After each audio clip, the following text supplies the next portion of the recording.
Angličtina, slovná zásoba pre mierne pokročilých, B1, časť 2. Vyrobila Audio Academy EU.EU 2024. Skriptá k tomuto kurzu so zvukovými stopami, testami a obojstrannými výukovými kartičkami si môžete bezplatne stiahnuť na adrese www.audioacademy.eu.eu. Táto nahrávka je chránená autorskými právami. Želáme vám príjemné počúvanie a učenie. Ahoj! Volám sa Peter a na úvod by som vám rád povedal pár slov o tom, ako pracovať s týmto audiokurzom. Kurs je založený na kontextovom učení, čo znamená, že sa nebudete učiť len jednotlivé slová, ale budete počúvať aj vety, ktoré tieto slová obsahujú. Zvládnutie celých vied vám neskôr pomôže oveľa lepšie komunikovať, ako keby ste si aktívne osvojovali len jednotlivé slová.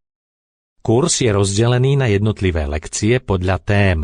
Každá lekcia sa skladá zo 6 zvukových stôp. Keď najprv počujete cudzí jazyk a potom slovenčinu, cvičenie sa nazýva Počúvajte. Keď najprv počujete slovenčinu a potom cudzí jazyk, cvičenie sa nazýva Prekladajte. V prvej stope budete počuť slová najprv v cudzom jazyku a potom v slovenčine. V druhej stope ich budete počuť najprv v slovenčine a mali by ste sa ich pokúsiť preložiť skôr, ako ich budete počuť v cudzom jazyku. Slová sú vždy zoradené náhodne.